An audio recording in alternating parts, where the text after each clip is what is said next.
Ya. Assalamualaikum warahmatullahi wabarakatuh. Di sini kelompok 3 yang terdiri atas nama Tia Monika Regianti dengan NIM 1810651085. Kemudian yang kedua ada Muhammad Bagas Firmansyah dengan NIM 1810651122.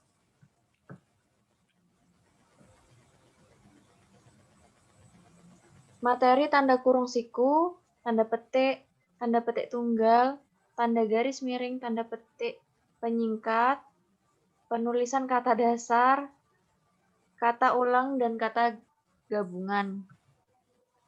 Bahan kajian.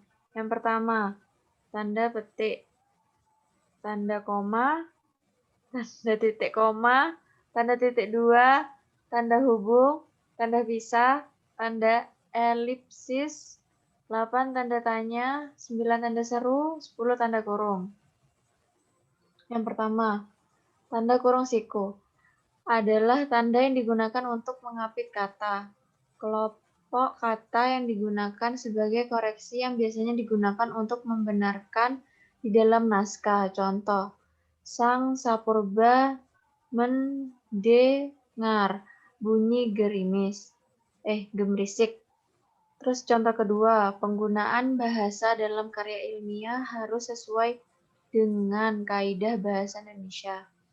Kedua, tanda petik adalah tanda yang digunakan untuk mengutip sesuatu. Biasanya digunakan untuk mengutip dialog di dalam sebuah naskah cerita. Contoh, merdeka atau mati, seru Bung Tomo dalam pidatonya. Contoh kedua, kerjakan tugas ini sekarang. Perintah atasannya. Besok akan dibahas dalam rapat. Ketiga, tanda petik tunggal adalah tanda yang digunakan untuk mengutip sesuatu seperti makna, ungkapan, atau terjemahan. Contoh, tanya dia, ku dengar bunyi kring-kring tadi. Contoh kedua, ku dengar teriakan anakku, ibu bapak pulang, dan rasa letihku lenyap seketika, ujar Pak Hamda. Keempat, tanda garis miring adalah tanda yang digunakan untuk nomor surat, nomor pada alamat. Selain itu juga digunakan sebagai pengganti kata atau. Contoh, nomor 7 per PK per 2 per 2013. Contoh 2, mahasiswa per mahasiswi sama dengan mahasiswa dan mahasiswi.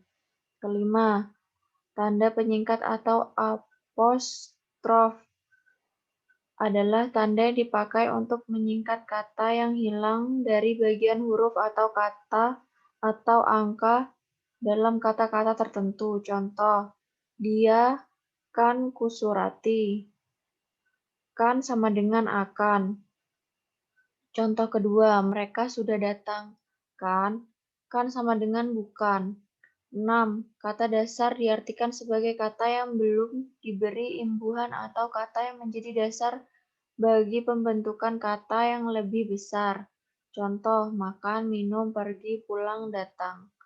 Kata dasar mempunyai 4 ciri, yaitu yang pertama, dapat menjadi bagian kelompok kata asal maupun bentuk dasar. Kedua, merupakan kata awal pembentuk kata yang lebih besar, yakni kata turunan. Ketiga, jika diberi imbuhan, maka kata dasar akan mengalami pergeseran makna. Keempat, gabungan kata dasar dapat membentuk sebuah kalimat tanpa harus diberi imbuhan. Slide selanjutnya akan dibahas oleh Bagas. Contoh penulisan kata dasar yang benar. Karena kata dasar merupakan kata yang belum diberi imbuhan, maka penulisannya jangan menggunakan imbuhan apapun. Beberapa kalimat di bawah ini bisa menjadi contoh penulisan kata dasar yang benar. Pertama, aku libur kerja hari ini. Kedua, kami main bola hingga petang. 3. Kucing suka makan ikan. Keempat, bunga mawar itu telah layu. Kelima, nenek minum teh poci. Keenam, pipi Andi kena pukul.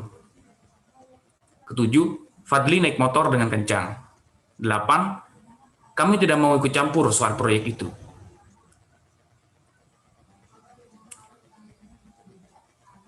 Kata ulang adalah kata-kata yang mengalami proses reduplikasi atau pengulangan dan membentuk atau menambahkan makna pada kata sebelumnya. Contoh, rumput itu berwarna hijau. Adik membuat rumputan dari plastik. Serangga itu melarikan diri dan hilang di balik rerumputan. Kata rumput di atas mengalami proses reduplikasi sehingga makna kata rumput menjadi banyak. Sedangkan kata rumput yang ketiga mengalami proses reduplikasi pula tetapi maknanya berubah, yaitu rumput sintetis. 8. Gabungan kata adalah apabila gabungan kata itu mendapatkan awalan dan akhiran. Penulisan gabungan kata harus serangkai dan tidak diberi tanda hubung. Contoh, menandatangani, pertanggungjawaban, mengkambing hitamkan. Demikian presentasi dari kami, kelompok 3. Jika ada kata yang kurang berkenan, mohon dimaafkan. Sekian, terima kasih. Assalamualaikum warahmatullahi wabarakatuh.